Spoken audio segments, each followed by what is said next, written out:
Good evening, ladies and gentlemen, my friends.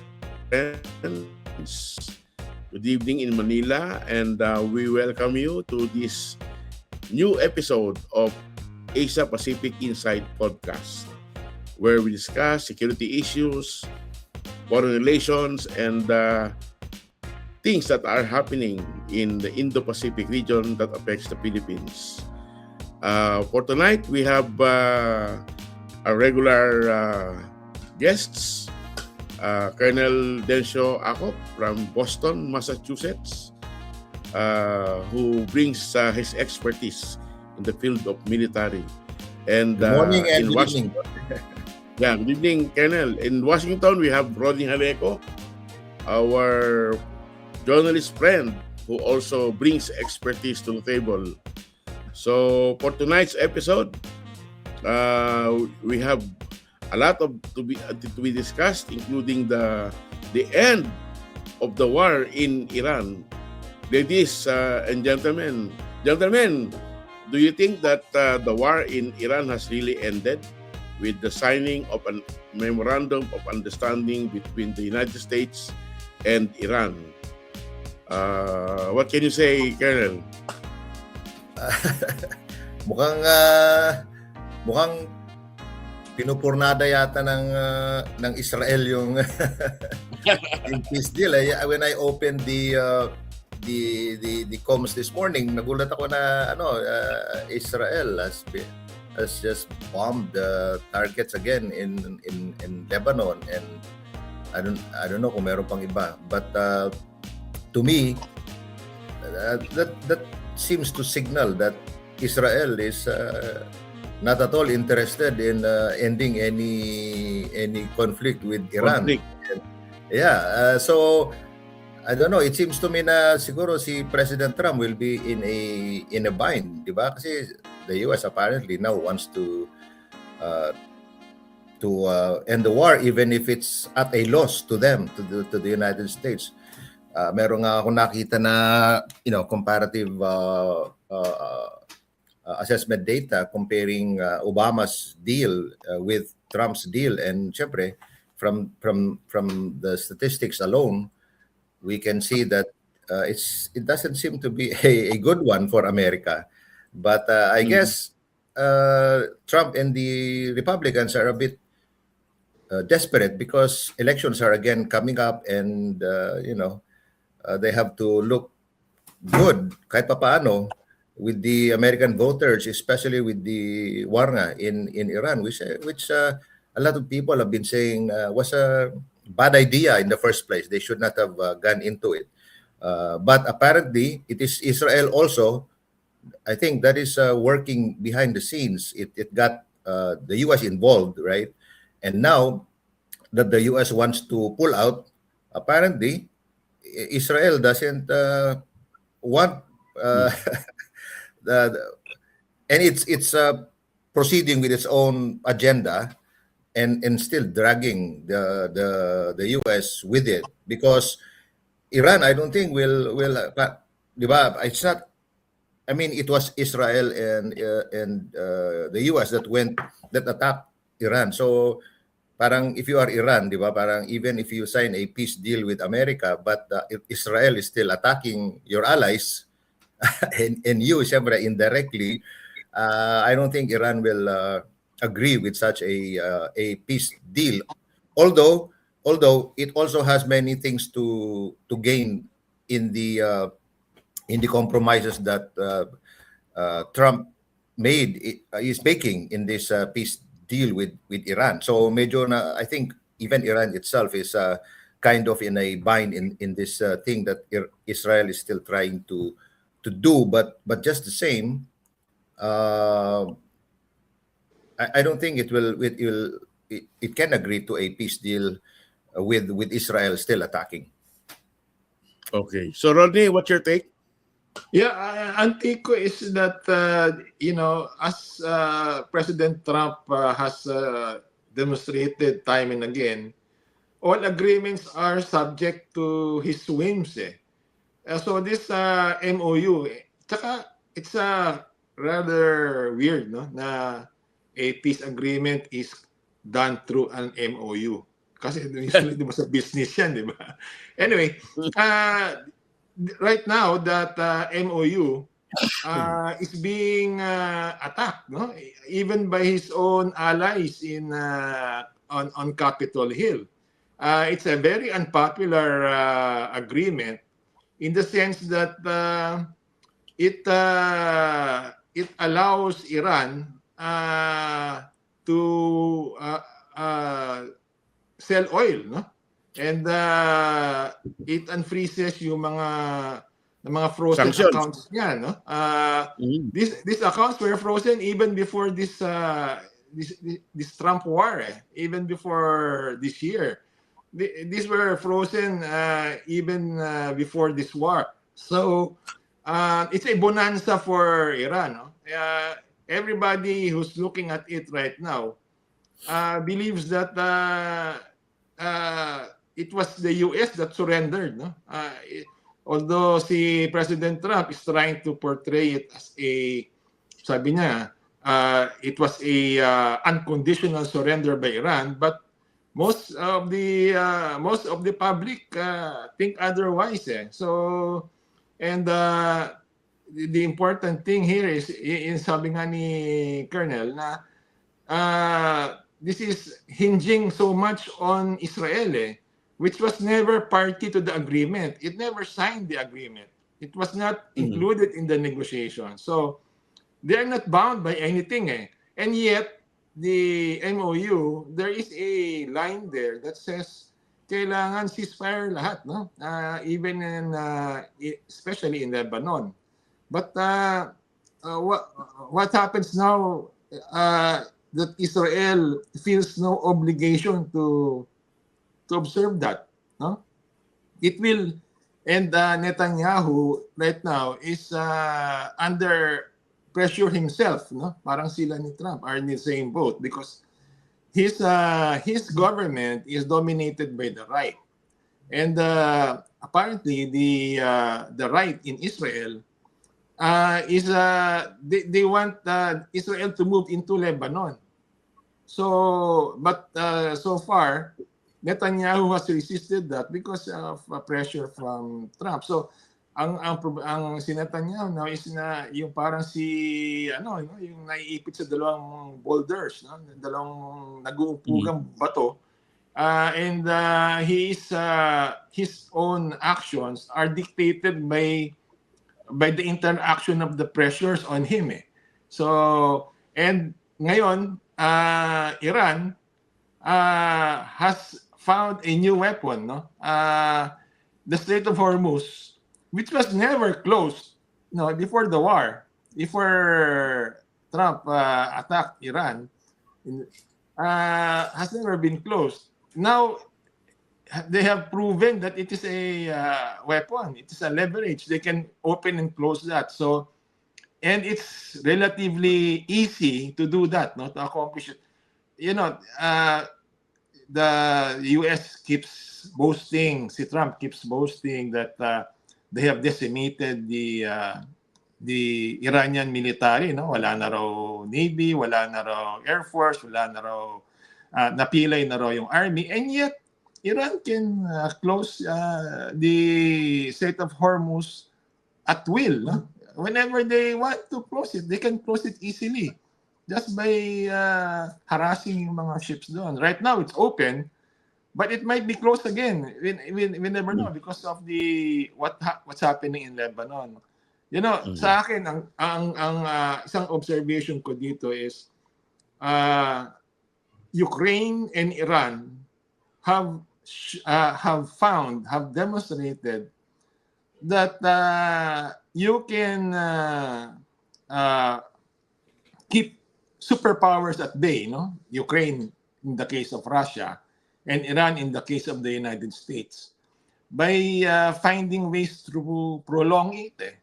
Hindi matapos-tapos yung gera. Even si Trump, no matter how much he bombs Iran, the conflict will not end until Iran says it's ended, no?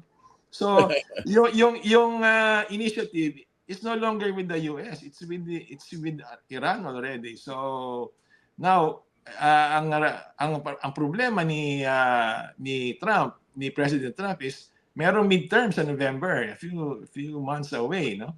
So, yung effect ng gera sa Iran, especially yung mga oil prices, will have a definite effect on the results of the November midterms, no? Which will dictate who controls Congress.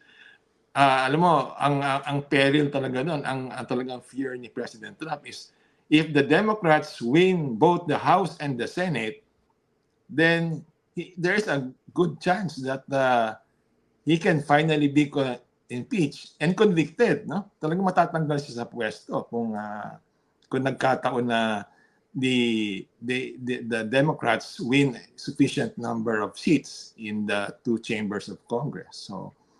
So now it is a matter of survival for Trump to end the war with Iran, which he started, no? In whatever way he can, no? So even if he has to surrender, even if he has to give everything to Iran that Iran is asking, just so long as Iran says, "Oh sige, tapos na. We will end this war now." Pero everything, like I said, everything is tentative with Trump. Even with the signed document, he can always back out and try to justify it. And there is his supporters, the Republicans, the MAGA Republicans, I think would prefer that he does not succumb to the pressure from Iran. So basically, wait and see tayo, guys. Let's see if depende yan ngayon kung anong pressure ang will bear on Trump and on Netanyahu, because these are the two people na talagang under fire right now. And imagine Iran, a second tier military power dictating ngayon kung anong pwedeng gawin or hindi pwedeng gawin ng Rodney, I would even argue that baka nga yung Israel nga yung parang may initiative ngayon kasi US and Iran are already ready to agree on a peace deal kasi panalong-panalo yung yung Iran, if you look at the terms, di ba? Ay, yung Iran, no? Yung laki lang ng billions of frozen of dollar assets na will be unfrozen, panalo na yung Iran doon eh. So now and then Israel is basically sabotaging the peace deal kasi so ngayon yung initiative parang nasa Israel pa nga eh, di ba? Unang-una, it was Israel that got the US into the war, right? Yeah. Si Trump naman parang nakikiride lang eh. And yet, akala ni Trump, malaki rin yung magigain ng Amerika by getting involved nga, di ba? Now, we know what happened as it turned out, right? So now, because of the elections, willing na nga rin sila Republicans and Trump to, in order to gain more votes. Pero, eto na nga yung si Israel, sinasabotahin na naman niya. So, it seems to me that the initiative is with Israel, not with Iran. Yet, tsaka yung that peace settlement was dependent really on what Israel does and what the Gulf states say, no?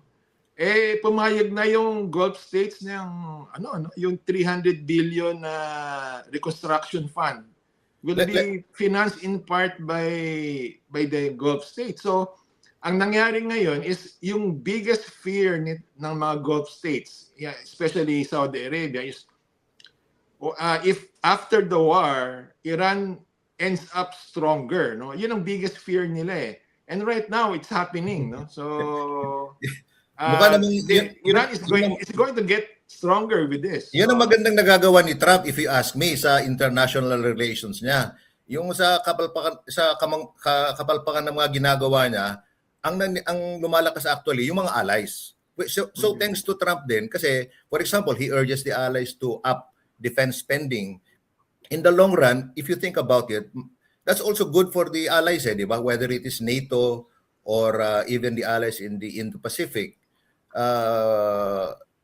even now ngayon yung ginawa sa nangyayari sa Iran, even nga in Venezuela if you come to think of it, but lumalaki yung conversation, but if you look at the after effects, yung mga ginugulo ni Trump, actually sila yung lumalakas eh. True. Yeah. Even with China, even yung deal that he is making with China, if you really, we can talk about that din eh, pero makikita natin na lamang sa China yun eh. Even and that it has an effect also with the Indo-Pacific now, di ba? Kasi diba, after nung nag-usap si Trump at saka si Xi, all of a sudden parang biruin mo, Trump froze the arms sales to Taiwan. Malaking bagay yun. That already tells everyone na, kaya nga in my last article I said na talagang we have to diversify and rely more on ourselves, blah blah blah. Ito tingnan natin, just to lay out the facts. Itong sinasabi ko na from a very reliable source, sabi na yung for example, yung deal, peace deal ni Trump and Iran, and on the issue of unfrozen Iranian assets, nung time ni Obama 2015, ang in-unfreeze na Iranian assets was $1.7 billion. Kay Trump it's $25 billion. Mm-hmm. So from there alone you see the difference, right? Iran's uranium stockpile, nung time ni Obama, 98% reduction. Kay Trump, no agreement. Iran's enrichment program capped at 3.7% during the time of Obama. Kay Trump, no agreement. Iran sanctions in place during the time ni Obama. Pero under Trump, it's lifted. So panalong-panalo dito ang Iran. Why would Iran not agree to the peace deal, right? Hormuz Strait, it was always open, like you said. But now, it's conditional upon Iran and the peace deal. American lives lost. Walang namatay nung time ni Obama. Kay Trump, 15 soldiers were killed. American injuries to get to the deal, 0 during the time of Obama. Kay Trump, 543 Americans were wounded in this war, if you want to call it that. Direct cost to get to deal, cost of diplomacy, wala, yung normal diplomatic cost lang nung time ni Obama. Pero kay Trump, over $100 billion direct cost to get to the deal. Imagine that. I mean, these are actual figures. Additional geopolitical risk, negative kay Obama, greater than COVID-19. Yun ang assessment ng mga foreign policy players. Etc. On global financial cost, 2.2 trillion ang cost ni Trump. Effect on American wage growth. The American workers are set back 1.5 years is the assessment under Trump. American weapon stockpile, no change syempre nung time ni Obama kasi wala namang giyera eh. Pero under Trump, it's depleted because of the Iran war. Imagine that. If you look at those, malaking bagay, and yet Trump is claiming na panalo sila. So surrender na raw yung Iran eh. Diba? Yeah. Unconditional surrender. I think the bigger loser here are the Gulf states, no? Kasi kung Iran yung winner dito sa deal, the loser are the Gulf states kasi sila yung bomba, sila pa magabayad. Yeah. Diba? And that's true. That's true. Oo. Yeah. Saka alam mo yung kaya nga nung umpisa, although hindi raw according to the reports, hindi naman raw kinonsulta ni Trump itong mga Gulf states. They were supporting it, no? They were willing. Pero nakita nila when the war started na parang baliwala yung guarantees ng US because the Iranian drones were wreaking havoc on their oil facilities, di ba? So nakita na medyo ampaw yung guarantee ng US. And now that they have seen what Iran can do to them, and then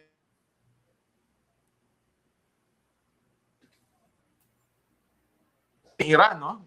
Iran is in a position to dictate yung what's happening in the security situation in their part of the world. Talagang Sino bang hindi matuto? Sino bang hindi malulungkot diyan sa ganyang sitwasyon? Kumbaga, lalo silang kinakabahan ngayon kung ano mangyayari. And yet, they are being told to help Iran, no? Medyo Mm. uh, Pero I think what's the most important thing is that the Strait of Hormuz will be opened so that oil will flow freely again from the Persian Gulf, and if there is if there oil freely flows, the revenue will flow, and it will help in the rehabilitation of the facilities in Qatar, in UAE, in Kuwait, and in other areas, no, including Saudi Arabia. So But that's, I think, most important, yung yeah, oil supply and oil prices, because we have relative. seen that Brent and West Texas prices have gone down below $80 per barrel. Yeah, relative to that though, Manny, parang yung pinag-usapan natin nga, but with the Israel's latest actions against, again attacking uh, Lebanon and whoever else as usual. I don't know kung mag-agree pa rin yung yung Iran to Iran. really open the Strait of Hormuz. 'Di ba? That seems to be the problem kasi ngayon it is now ang tawag nito, pero siyempre gagamitin ng Iran will have to use the Strait of Hormuz as leverage, as its negotiating leverage in order to put pressure on Israel to stop attacking. Ganon ang ano yan. I think that we will see. We will see. I don't know if I don't know if Iran will ever agree to opening the Strait of Hormuz with Israel still attacking. yung Correct. yung the Strait of Hormuz has become the latest weapon of Iran, di ba? They have discovered that they don't actually need their Shaheds and missiles, no? Basta hawak nila yung basta yung meron silang ability to open or close the strait. Yun na yung pinaka-chief asymmetrical weapon nila ngayon against the US. Actually, it's weird for me nga na hindi na-foresee ng Amerika yan eh. Kasi, the American, especially their Pentagon and all, di ba? Even their State Department. Di ba, ano yan eh, those are the critical terrains in the world. Yung mga narrow straits na yan, whether it is the Strait of Hormuz, the Strait of Malacca, di ba? Even the narrow Taiwan Strait and the Luzon Strait, these are all geopolitically strategic terrains that will definitely come into play. And now we are seeing the interplay between defense and the economy and politics just because of a strait. Di ba? So I don't know how they missed that. The report says that the Pentagon, the generals did warn President Trump na that will happen. That could happen if they attack Iran. Pero I think Trump overruled them kasi he was so enamored by what happened sa Venezuela. Di ba? Yung quick lang na matake sila, nasira nila yung dapat nila sirain, and then tapos na yung gulo. Pero I wouldn't doubt that, Ronnie. It seems to be nga na yan yung pattern under the Trump leadership, di ba? Siyempre, I'm pretty sure yung yung mga magagaling na subordinates ni President are always giving these advices. But siyempre, Trump is Trump nga, siya yung leader, di ba? Parang parang panahon din ni Erap yan eh. Parang pinagsasabihan siya ng mga UP grad advisors na, and he would say, sino bang presidente? So I guess that's been the pattern of the Trump leadership. So we are now seeing the fallout. Yeah. So I think there was also miscalculation, no? Parang yung Russia dun sa Ukraine, they all miscalculated, no? Yung the ability of Iran to fight back, no?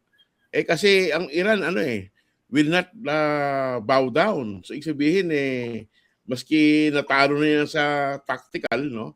Talagang yung will to fight is there, no? Kaya nakita naman natin na maski na pinilbus na ni Trump yung kanyang bansa, still it can retaliate, no? Especially using drones and other unmanned vehicles, no? Hindi lang naman sa air kundi pati sa surface, dahil may mga small boats sila na pwedeng umatake sa mga commercial shipping dyan sa Strait of Hormuz, no? Yun So, na, Yeah. yun na nga Manny, yung Just nakita. an observation. Yeah. Yung Go ano, ahead, yung the saddest part, the most tragic part of all this is na pinakita ng Iran na pag pumalag ka sa US, may pag-asa ka. Papalag ka lang. Hindi katulad ng Venezuela na tumiklop ka agad, di ba? So, nakita ng Iran na if pumalag ka, there is a way na matatalo mo yung kung ano man yung pinaplano ng mga superpowers. Pinakita ng Ukrainian, ngayon pinakita na ng Iran. So, yun lang isang observation ko sa mga nangyayari ngayon. Actually, that's I'm not even... may ibang strategy yung Iran, no? Ibig sabihin, yung bawat area sa Iran may autonomous, no? Yeah. Kaya may autonomy. Kaya maski masira yung isa lalaban pa, no? Pag nasira yung pangalawa, may pangatlo pa, no? Na same ang kanilang galawan. Kaya talagang mahirap talunin yung Iran under this strategy na wala siyang centralized command, eh. Yeah. Sa totoo lang, hindi naman talaga madaling kahit na anong bansa pa yan. Even I have to add to what you said, Rodney. Even Venezuela. Yung Venezuela, can we really say na panalo ang Amerika doon? Hindi naman natapos na gulo yung Venezuela, eh.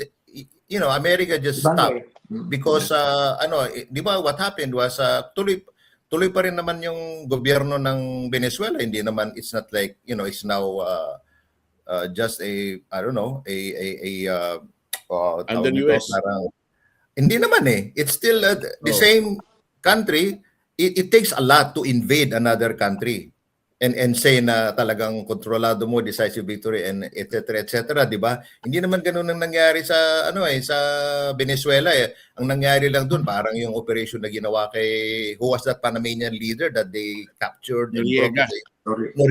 Parang ganoon lang yun, eh. But they did not really defeat Venezuela as a country. It takes, even America will suffer casualties if they invade Venezuela. Siyempre, kung ikaw ay isang bansa na in-invade ng lalaban ka, di ba? Wala ka naman choice, eh. You will maximize all resources that you have in order to resist the invaders. It will apply to and the Ukraine war should have been a warning also to Trump, na nakita nga nila na Ukraine is able to stand up to a power like Russia even without nuclear weapons. So merong I guess the point we're trying to make is that it should have been a warning, especially with today's drone warfare, na countries can now stand up to more powerful countries. I think the world is also, even modern warfare is learning na yung mundo ngayon, yung tinatawag na decisive victory that has been achieved like during yung conventional wars like World War II, ganyan, di ba? Ngayon, I don't think we can really now call yung mga ganito as decisive victory, because yung sinasabi ko sa iyo na kung na-invade ng US yung Venezuela, for instance, and Venezuela is now parang US property, or then siguro decisive victory yun, di ba? Pero what is happening is that it's all going to be a limited victory at best, because di ba, una-una, no country can really invade another country now and then say na parang annexation. Parang yung ginagawa ng what Russia is trying to do with Ukraine, di ba? Inannex na niya yung Crimea and the Donbas region and certain areas, but still until it is redefined by international law as redefined territory, talaga yan, eh. It's just a limited victory. So ginagamit na lang nila ngayon yung gera in order to extract some political leverage in negotiation. Parang ganoon, di ba? Si Putin, why? Well, of course, ayaw niya na mawala yung some of their economic trade because of NATO and Ukraine's wanting to join NATO, etc., etc. Yeah, we can go on and on. We can go on and on discussing that point. Mhm.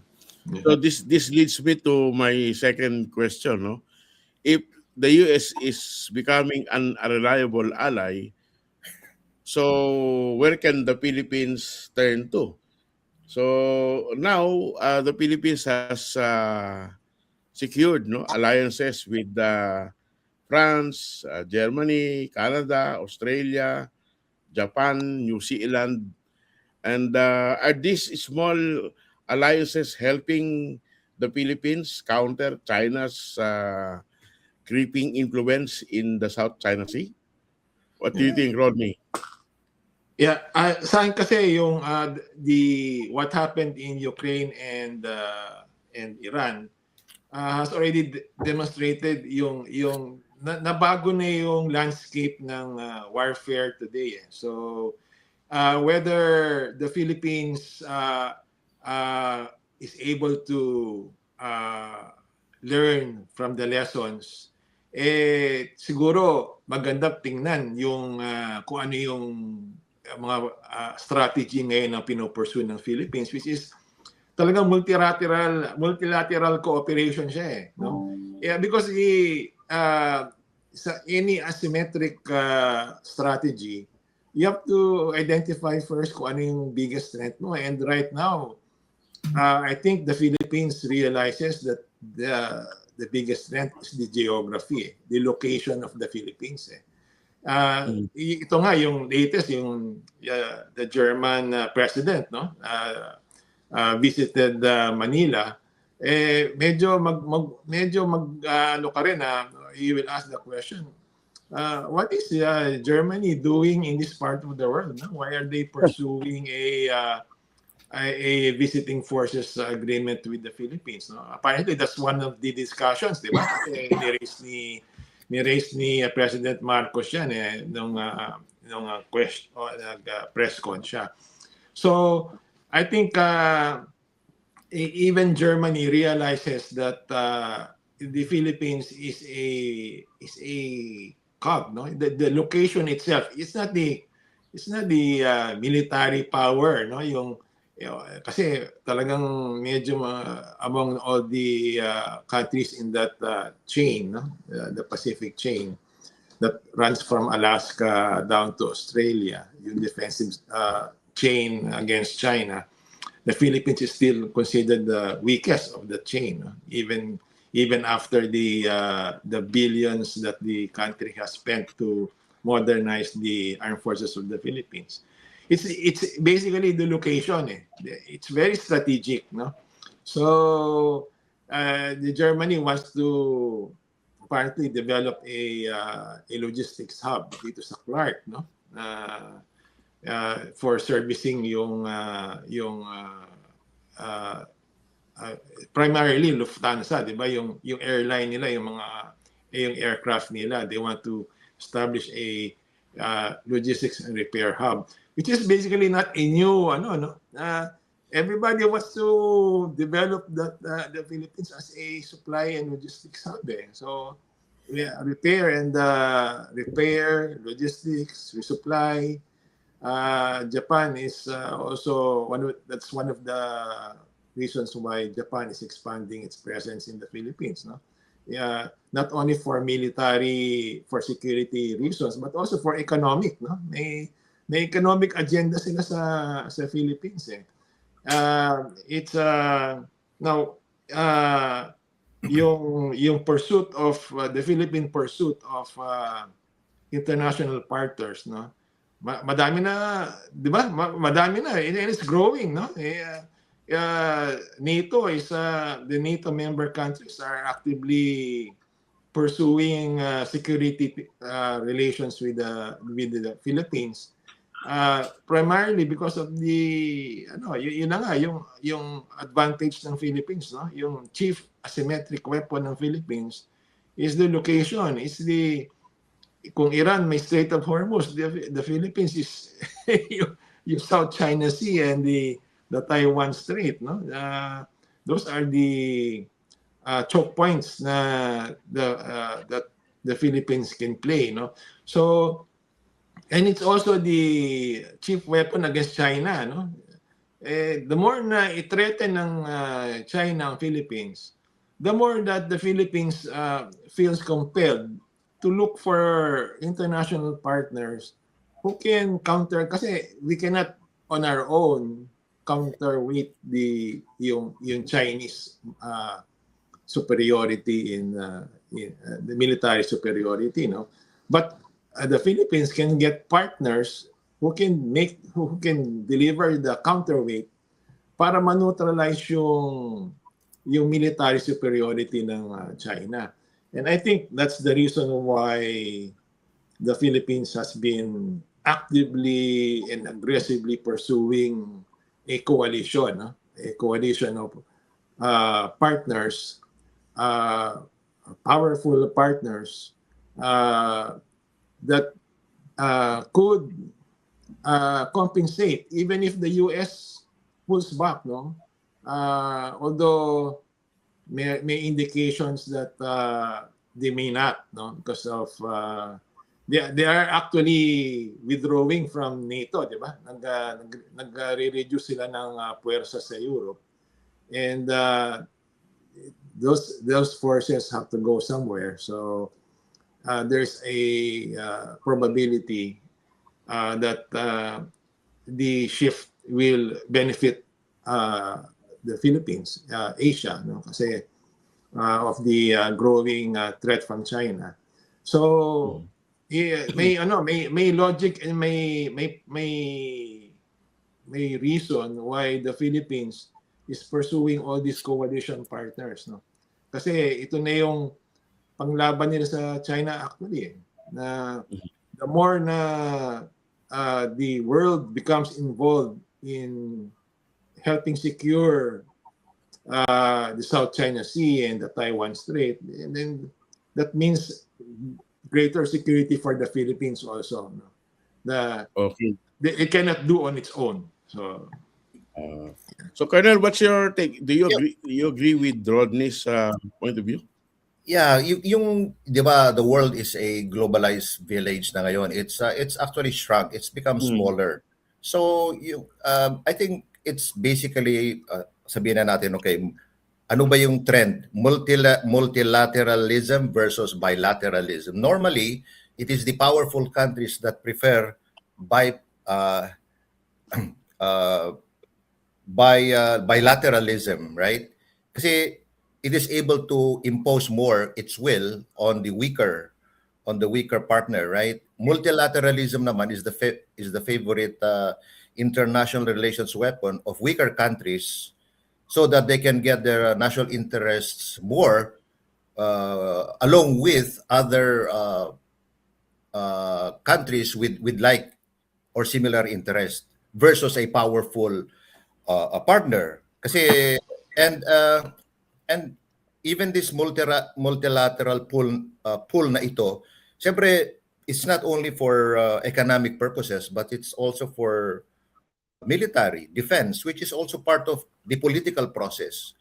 And kung Canada or Germany way out in Europe are interested in a small maritime country like the Philippines in the Asia Pacific, it's also because they foresee the potential of war. Okay, in case there is a war, whether they like it or not, they will be affected. Di ba? Ang giyera ngayon, it's more than just World War II that you can confine the violence to a theater like Europe lang or Asia Pacific lang. I think now, with all the technological capability, with even unmanned drones and the farther and longer and more powerful reach of missiles, definitely Asia is not far from Europe. or the Americas for that matter, di ba? It's a compressed village. Mhm. That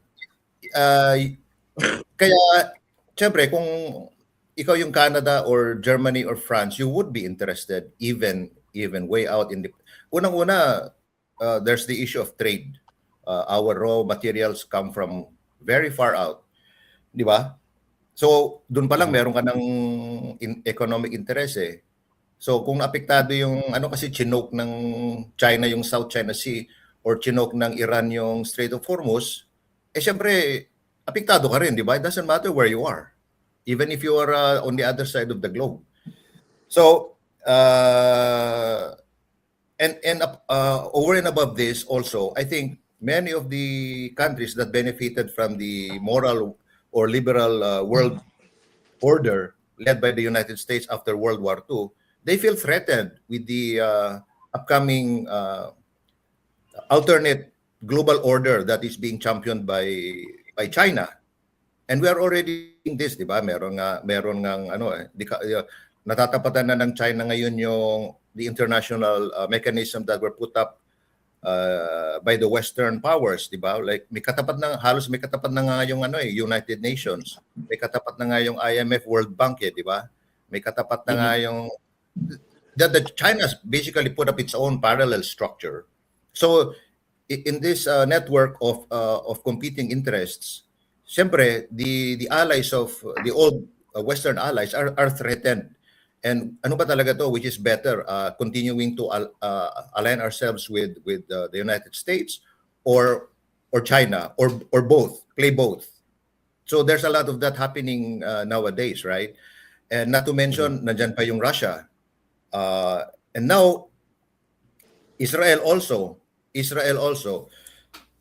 Pero going back to yun nga, yung siyempre it is the interest of the Philippines to diversify talaga.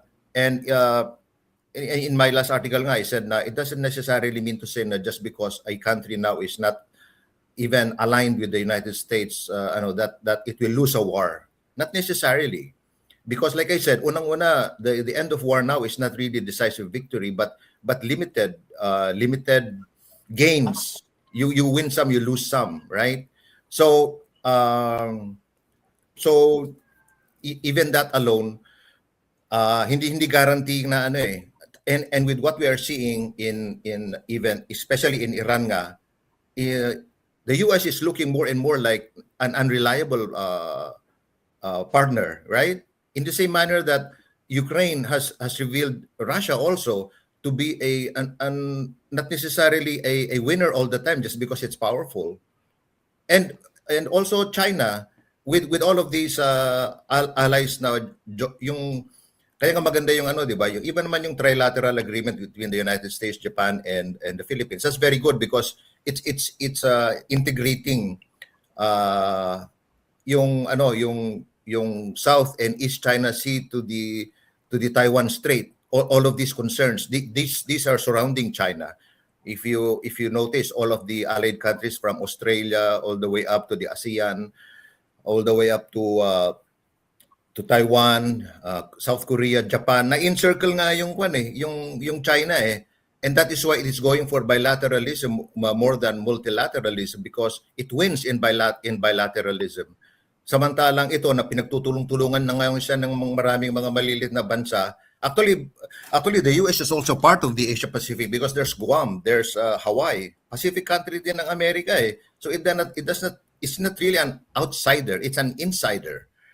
So kung magkagera man yan, actually, China also faces the United States because even the United States is also in the Asia Pacific with Guam and Hawaii. And not to mention yung mga blood allies niya, there are so many troops in the Asia Pacific region. In the Ryukyu Islands alone, there are dual-use defensive systems there that can be used by both Japan and the United States in case of a Taiwan attack.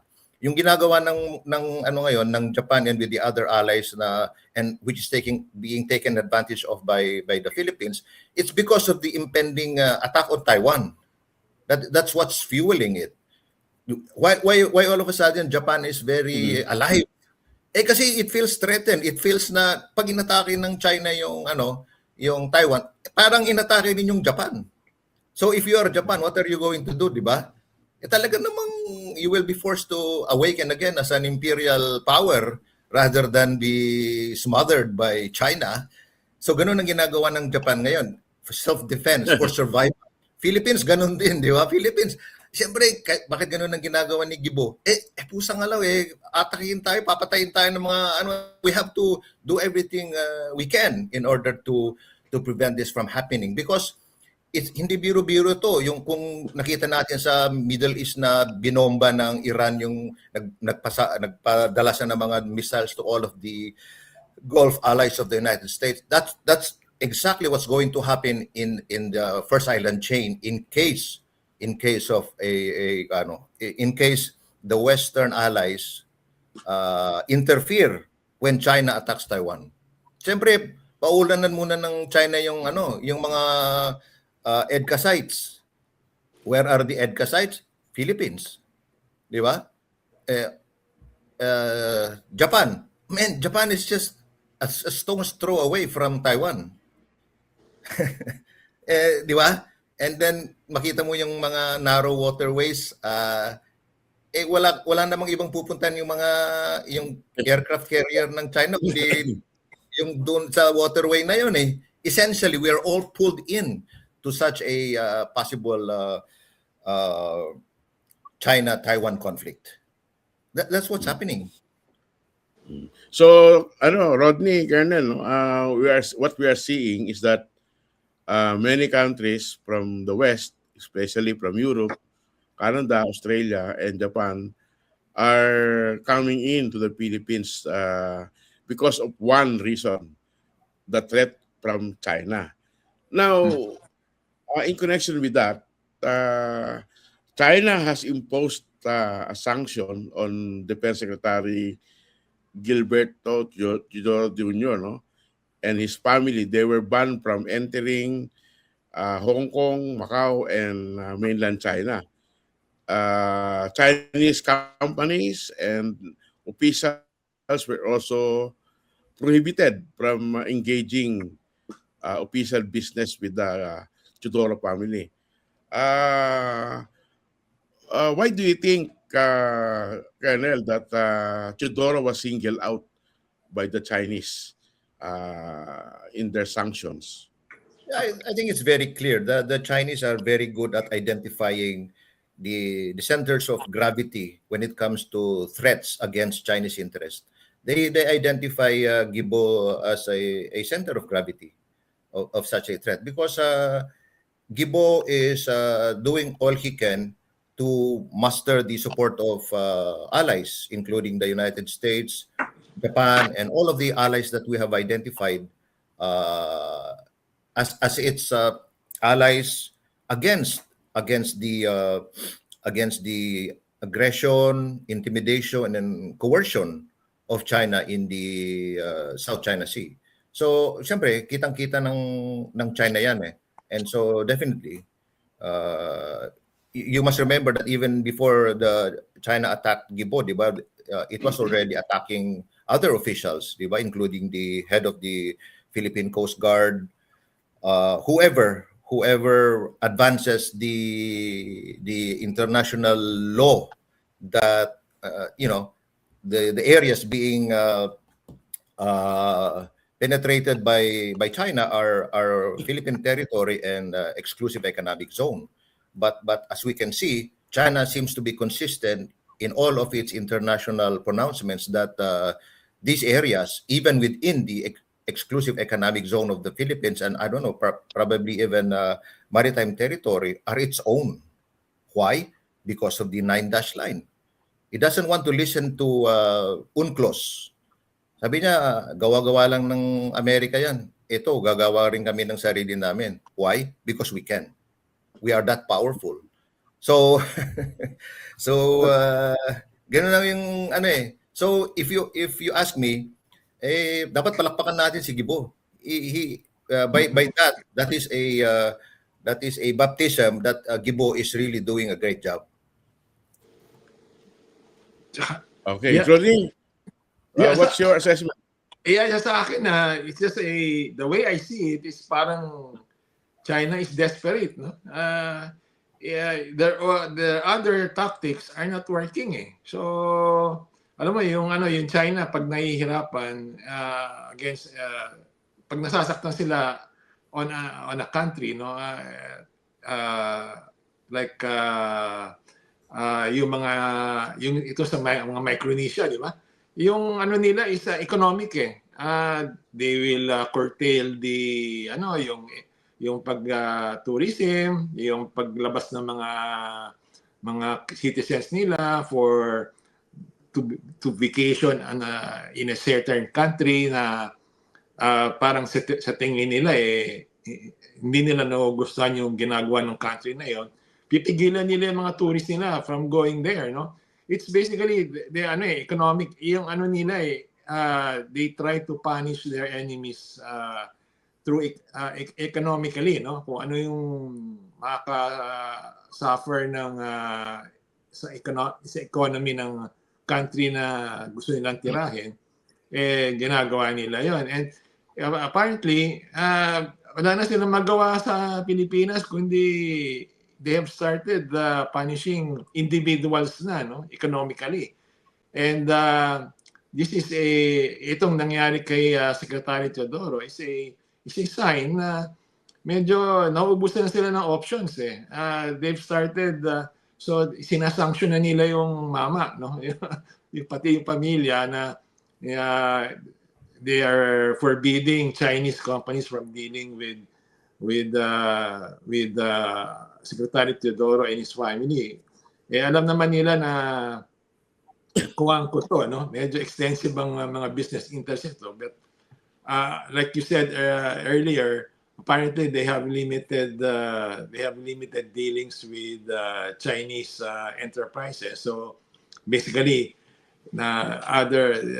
whatever business, the business of the Teodoro family, the Coangco family, is directed in other countries. So, hindi sila masyadong vulnerable doon. But it shows that China is getting desperate, no?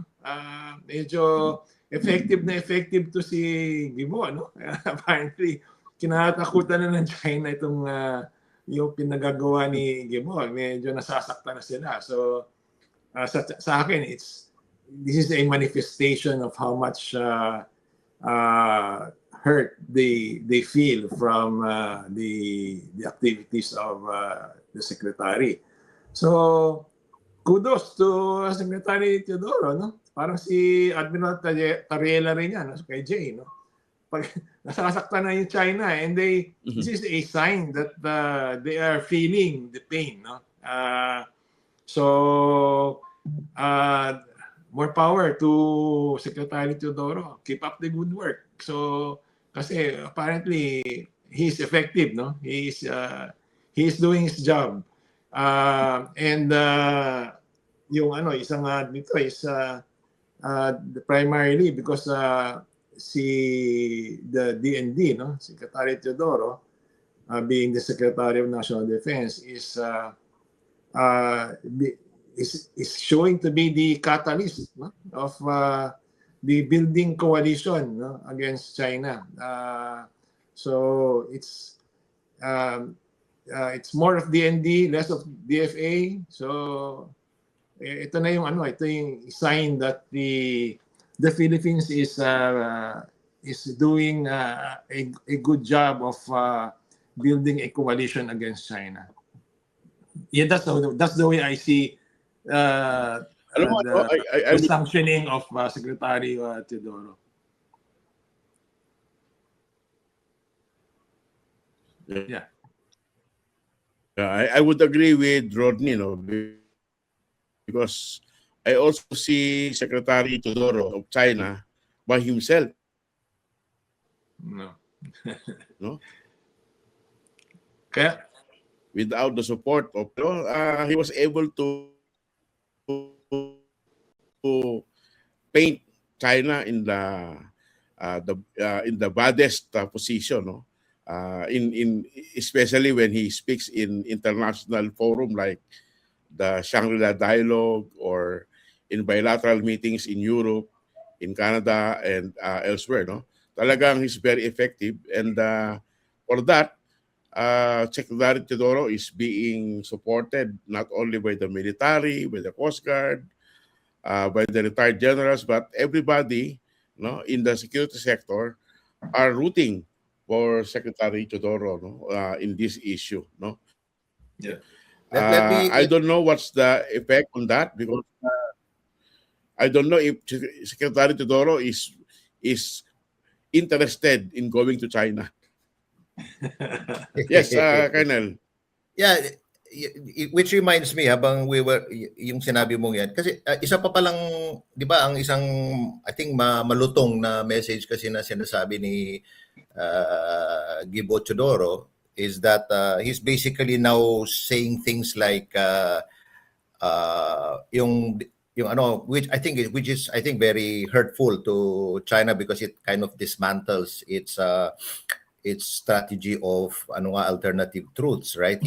Si Secretary Teodoro is now saying things like things that are not normally said by high diplomatic officials, right? Like things like parang ano yung policy of truthfulness ganyan as opposed to lies. May mga ganun ng mga insinuation ngayon na ito naman yung ano talaga. So I mean I think yun yung masakit sa ano and I think if we have high government officials who talk that kind of language, syempre it strikes at the core of what China is doing, 'di ba, with its false narratives. Kung technically nga lies nga yung mga kasinungalingan talaga harap-harapan, 'di ba?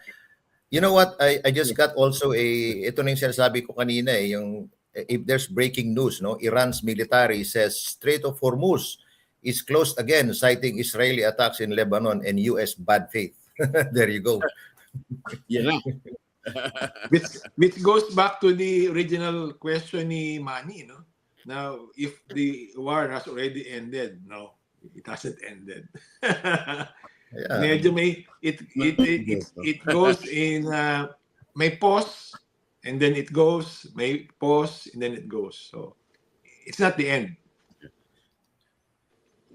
I think only Trump is interested in ending this war soon, no? But without Israel's cooperation, it's impossible to end the conflict in the Middle East. And I think as we can see, Manny, mukhang Israel, delikado ang Israel because ano sa tingin ninyo? Do you think Israel will ever, parang Israel right now is not very rational. You know, it seems to be bent on this path. So it's getting to be a little bit even prophetic.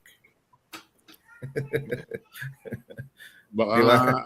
mag-turn yung mga Arab nations eh. Yeah. Delikado yung ginagawa ng Israel.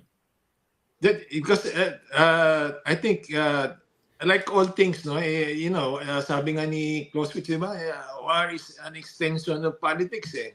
So yan nangyayari kay sa Israel is the government is dominated by the right eh. Yung right wing nila, no? So Para sa Amerika din. yeah, same we're in the same boat, no? So parang it favors war eh. Yung government policy ngayon favors war. So if we are going to ask whether this is the end, then we have to look at the who are dictating policy right now, no? And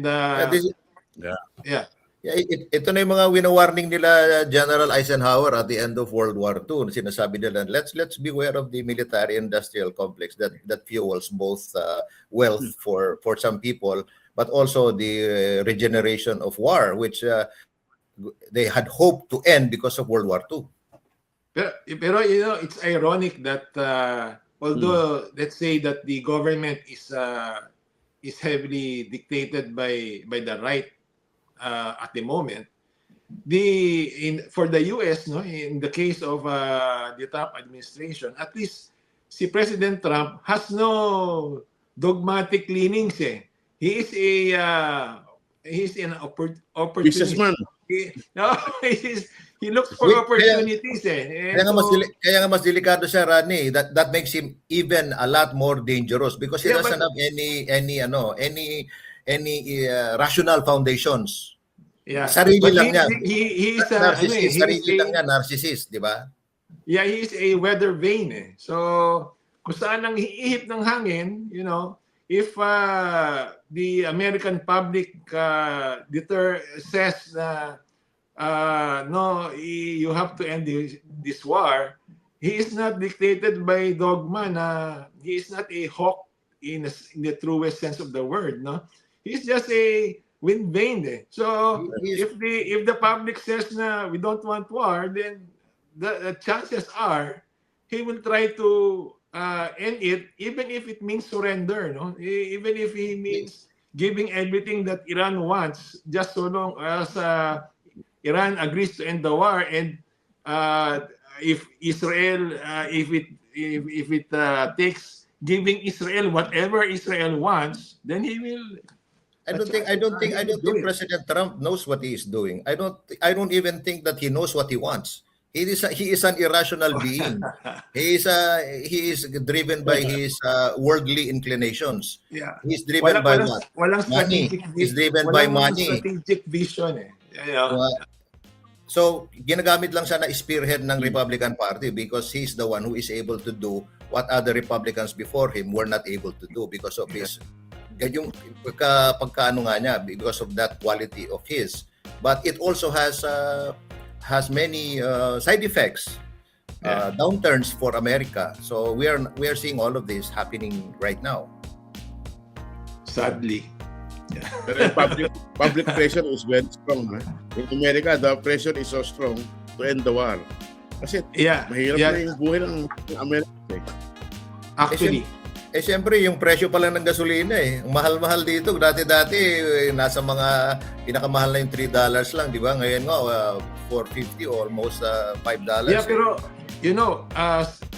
ever since na ito, nung nag-start yung nagpirmahan sila ng MOU, bumaba ang presyo. Actually, dito sa amin, it's now 3 something eh. Dati 4 something yan eh. Ngayon, same here, Rodney. Ganon din dito sa New England. Kaya lang, unfortunately, it is short-lived because because of post again. Yeah, pag sinara na naman yung straight, tataas na naman yan. So, wala na. Talo na yung Republicans dito sa Amerika. Yeah. So, thank you, gentlemen. With that, on that note, that we conclude another 1 hour of discussion on security issues that affects the Asia Pacific region. So, I invite you for find out more about how security issues in the world affect the Philippines. So, thank you very much, Colonel Dencio Acop and Rodney Haleco in Washington, D.C. See you again next week. Good night and happy weekend. Thank you very much. See you next time. Okay. Thank you.